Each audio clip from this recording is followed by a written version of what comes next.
all the learners of the certificate course in consumer protection offered by the School of Law, Indira Gandhi National Open University.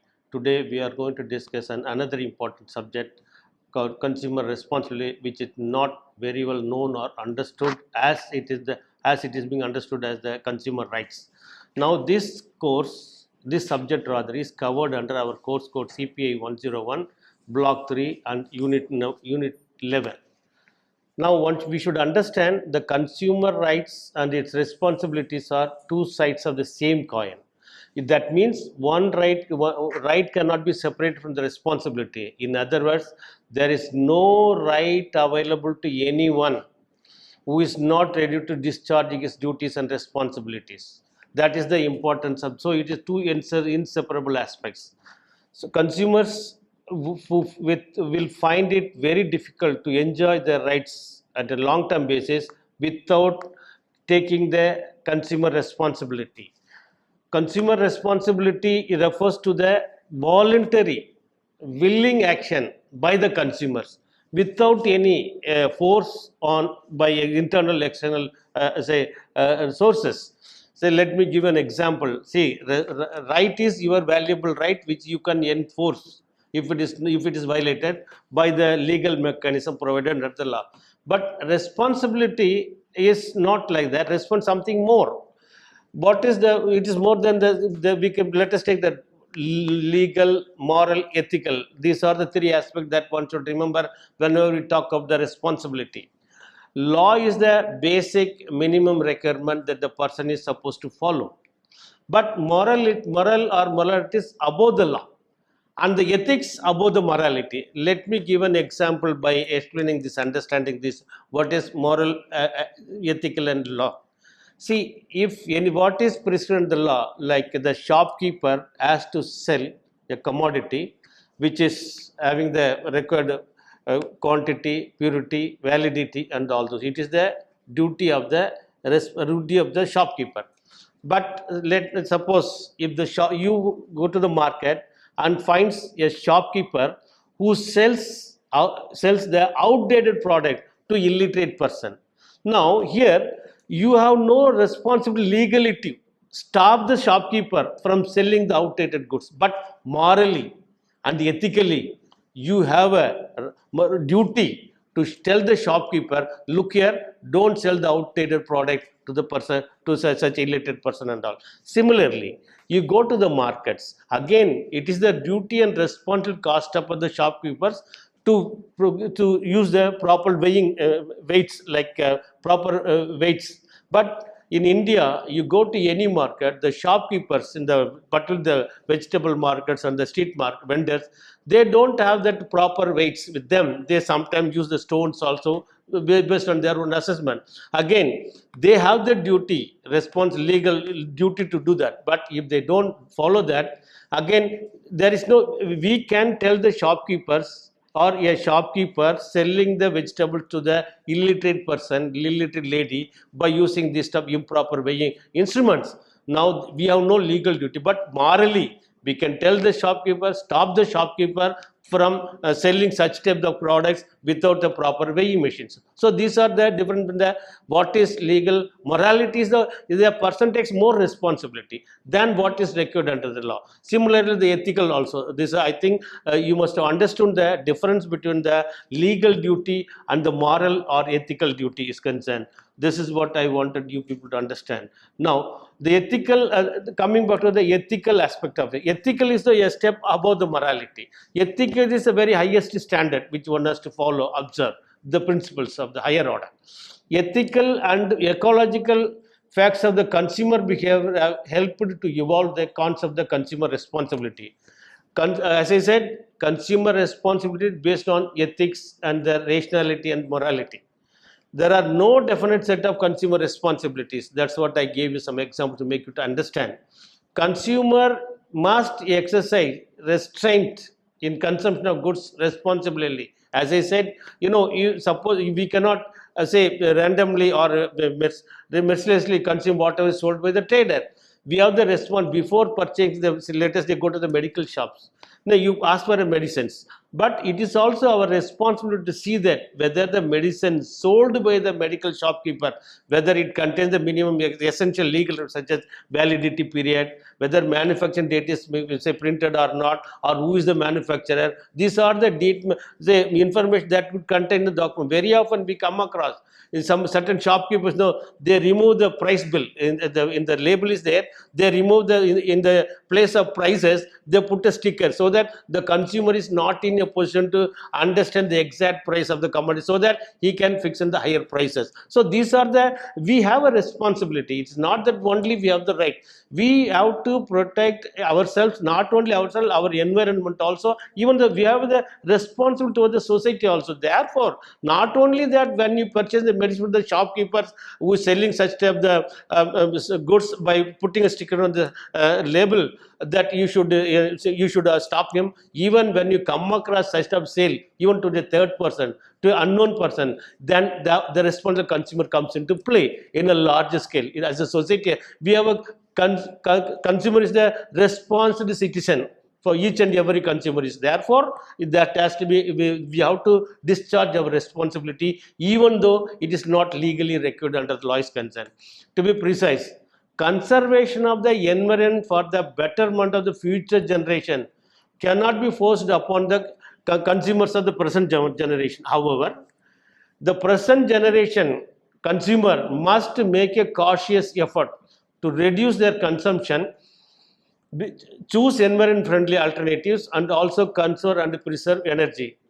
Indeed, a responsible consumer is a person who exercises one's own discretion with full awareness of the implications of one's own right to choose, and also accountable or answerable to other consumers and to the environment for one's own purchase and decisions. Now, consumer responsibility has three phases. First phase, the consumer is more concerned only with value for money, information, and the production of consumer goods related to him or her only. He is not concerned with others. He is concerned with his own value of money. Everything is related to himself. But in the second phase, slowly, the consumer started realizing the consumer rights as provided in the Consumer Protection Act 1996 and 2009, and on one hand, and exploitation of consumers by large-scale corporations and institutions by indulging in unlawful and unethical market practices, and in the process started challenging their own actions through available mechanisms under law. Let me explain further. See, we have already have a CD on video on this consumer rights. Please request to all the people to refer the video on consumer rights, where there are 8 consumer rights that you have a legal right. If the consumer rights are violated, you can go for the consumer forum and fight for your rights, and also you can seek redressal for the grievances. Whereas in the case of consumer responsibility, it is a phase by which in the initial stage we are concerned ourselves, but after the enactment of the Consumer Protection 1980s followed by 2019, then the rights have been legally recognized in the Consumer Protection Act. With the result, now everybody is aware of the consumer rights, and therefore now they are more informed. They are more aware of their own rights, so they can go in the second stage, they can go before the consumer court and seek for redressal. But in the third stage or the third phase, the consumer has become more aware of the environmental implications of the each product available in the market, hence realize that the duties and responsibilities as a consumer, as a citizen, a responsible citizen also. That is what the 3 phases. First phase, self oriented. Second, aware, having knowledge about the consumer rights, and the third first, concern for the community as a whole in the larger sense of including at the global level also. Now, observance of principles of the consumer rights organization.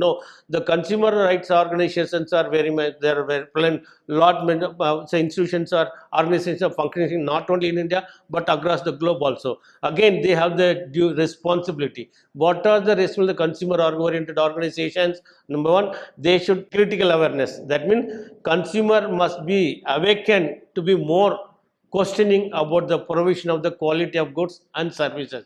And again, in our earlier slides on goods and services, we have discussed what constitute goods, what constitute services. Services include banking service, insurance, even transport, travel, and even telecommunications, etc., etc. Now, then second, the principle to be followed, the involvement or action. That means consumer must assert themselves and act to ensure that they get a fair deal before the unscrupulous traders, distributors, and the producer, so on, so forth. Now, the next principle is the social responsibility. That means consumer must act with the social responsibility. With what are the examples I gave? Legally, you are not binding. Legally, you are not expected to do certain acts. But as a responsible person, responsible citizen, responsible consumer, you can stop the activity which are not in accordance with the law, with helping the like rural people, illiterate people. For such type of people, you can help voluntarily by telling the producers, distributors, wholesalers, retailers to do acts which are prohibited under the law is concerned. The sensitive, the important of their own, in particular in relation to disadvantaged groups in the community. That's what I explained about all those things. Now let us move on to other important aspects. Ecological responsibility is another concern of that consumer-oriented organization concern. What they should, there must be a heightened sensitivity to the impact of consumer decisions on the physical environment, which must be developed in an harmonious way. Now the next final principle is the solidarity. That means the best and most effective action is through cooperative efforts, through the formation of consumer citizen groups who together can have the strength and influence to ensure that adequate attention is given to the consumer interest. As I said, consumer interests are very, very important. Consumer rights are also equally important, and these consumer-oriented organizations have in a better position even to take up to deal with all matters related to the protection of consumer interests, including taking of the matter approved with the government and the government-related bodies and the authorities concerned. Now, as a citizen, as a consumer, as I already about the citizen as a responsible consumer, a person's range of actions and interactions extends from one's own home to the marketplace as a consumer. So, see, our own actions and inactions that not only emanates from home, but it goes to the market also. It is part of the market behavior.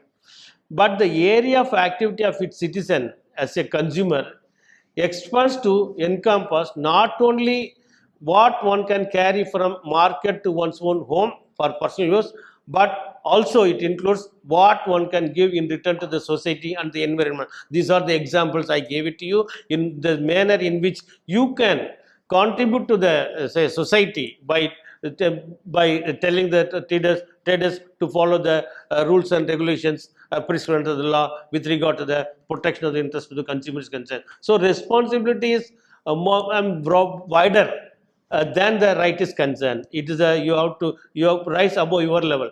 You from self, you should come out of yourself so to discharge your role as a responsible citizen is concerned as a consumer. To give an example, as a user of market commodities, consumer takes partial responsibility for garbage disposal.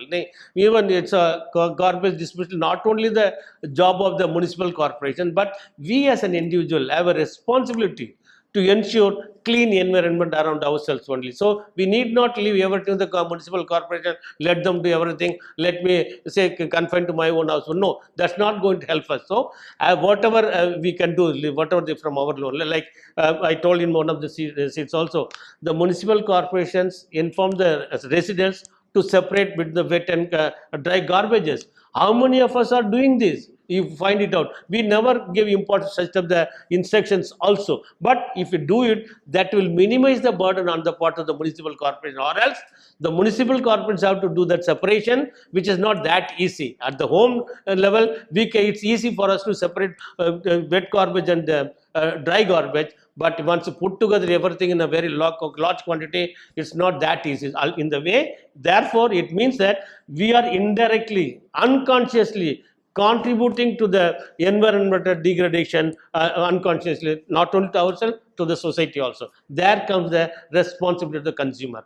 If the consumer is a car owner, for example, he or she can automatically assume responsibility for reduction of the pollution by either choosing to use it only when necessary or by using lead free and lead petrol also. See, even no these days, not only that, generally whenever there is huge traffic is experienced, a group of people, instead of everybody is having vehicle these days, but people resort to say forming groups to come to the office and go to the office. Instead of, let us say there are 4 people are residing in one place and they are working in the same place also. They, instead of 4 people taking the vehicle, they come together, realize their response towards the society, and they form a small group and a pooling of a car, and in that way they help the society also. This is what the consumer responsibility is. It is not binding on you that you should do like that, but we as a citizen, we realize the importance that we can contribute to the society also in terms of not using the vehicle, so that will ultimately reduce to the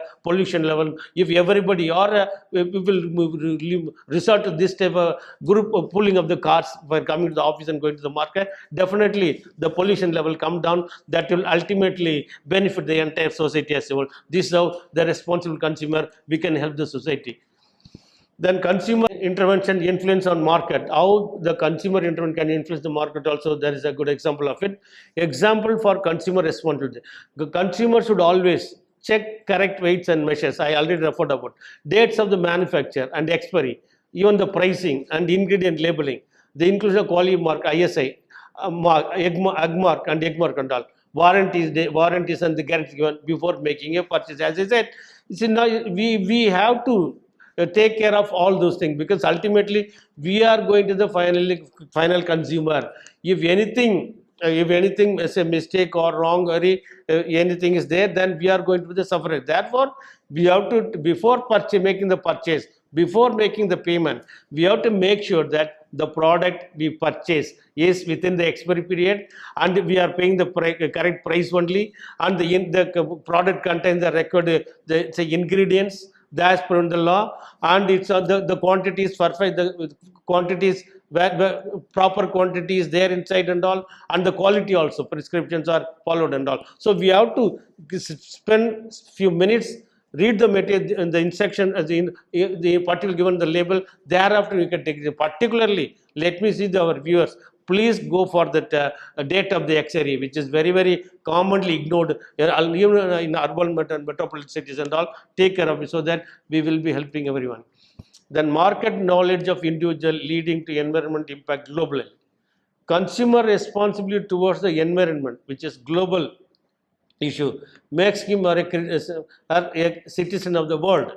This involves awareness of environmental impact. Environment impact not only on the individual family but on the society is very important. For example, the use of chlorofluorocarbon free air conditioners and refrigerators. It also involves conscious rejection of non-biodegradable packaging and the minimal use of chemicals at home. Now let us move on to the ethical consumer. I discussed about the morality of the consumer and the ethics of the consumer also. The term ethics means values, principles or rules of conduct followed by individual, group or culture as a whole. Ethical purchasers are those who may have political, religious, spiritual, environmental, social or the other motives for choosing one product or over the another. Who is right and who is wrong is not at all an issue at all.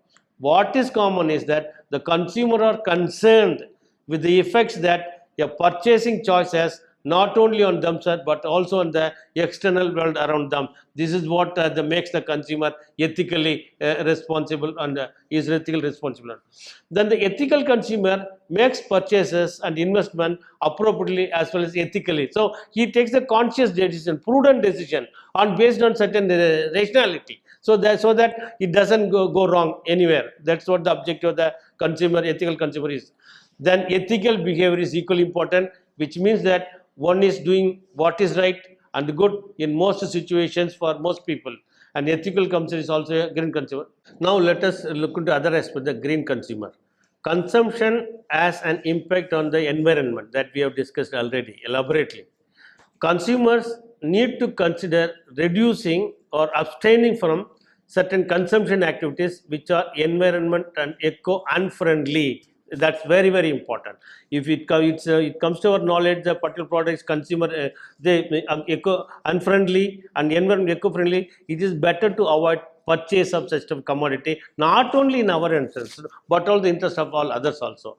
Consumers should change their consumption styles or patterns out of consideration for environmental protection. If the see you have to abstain if the product is going to affect the environmental protection, then it is better to abstain from making purchases or using such a commodity.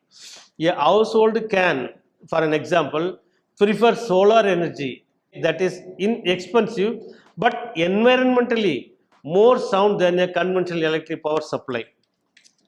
Now, the next we are moving to United Nations Conference on Sustainable Development 1995 and the rules and regulations related to the green consumer. Let us look into the inclusion of sustainable consumption objectives in the guidelines for consumer protection would reinforce recognition of the crucial role that consumers can play in protecting the global environment. Green consumers are those who consume goods and services consciously by the natural environment. These days, the natural products are coming in the market in a large scale, based by with the view to help the consumers to consume goods which are really environment related only. Now, green consumers buy eco-friendly products. Examples: products with little or no packaging, products made from natural ingredients, products that are made without causing pollution and the procedure, produce the minimum wastage, consume minimum energy to work. Even now we have seen the packages made of the papers also. See, now use of the plastics is very, very extensively used across the world, which is in a large scale affecting the environment of the whole world. But with the view to say, even the governments have burned the use of the polythene bags. But even now, if you go to the markets, you'll find in a large scale this sellers are using this polythene bag only. But we have come across certain places, the responsible traders also, they started using this paper bags also in place. So like they are nobody is telling them use the paper bags. But for us, of course, for a smaller quantity goods and all. So these all comes under the green consumer and the responsibility toward the society and all. So consumer need to follow the principles of three R's, that is reduce, reuse and recycle the commodities. That's what which can be very, very useful for the society as a whole. Now, consumers should show their responsibility towards the environment and society by buying and consuming eco-friendly products, even if they are to pay extra or more. That is very, very important. We should not be worried much about the price of the commodity. Even by paying little more price extra, we are going to get the environment protected, goods and all. We should go for it. Like, we have the habit of going for paying higher prices for a branded goods or a foreign items and all. So it's a shock for many people. We prefer less on the Indian item. We go for foreign goods and all by paying prices more, many times more also. Similar, analogous to that. If a particular environment-friendly product is even a little costly, if you have to pay more, better we should go for it, because it will save, it will protect from the health. Our health is very, very important. Instead of paying money to the doctors, better spend in this way and purchase the quality goods. Then we can we can use such goods only. Now, the central government, through its own Gazette notification dated 20th April, February 1991, declared its decision to institute a scheme on labeling of environment-friendly products. Now, what are those objectives of the scheme is concerned? The objective scheme is to provide an incentive for manufacturers, and it is already in your material, so I am not going to reproduce or repeat it. You may read from the material only. But the other important things, the scheme has nationwide application and provides accreditation and labeling for many households and other consumer products. Now, the label is known as the eco mark. That's for this eco-friendly mark. Any product which is made or used or disposed of in a way that significantly reduce the harm it would otherwise cause to the environment or considered to be environment-friendly products. Now, with this, let me conclude the discussion on this subject, and we look into on some other lecture.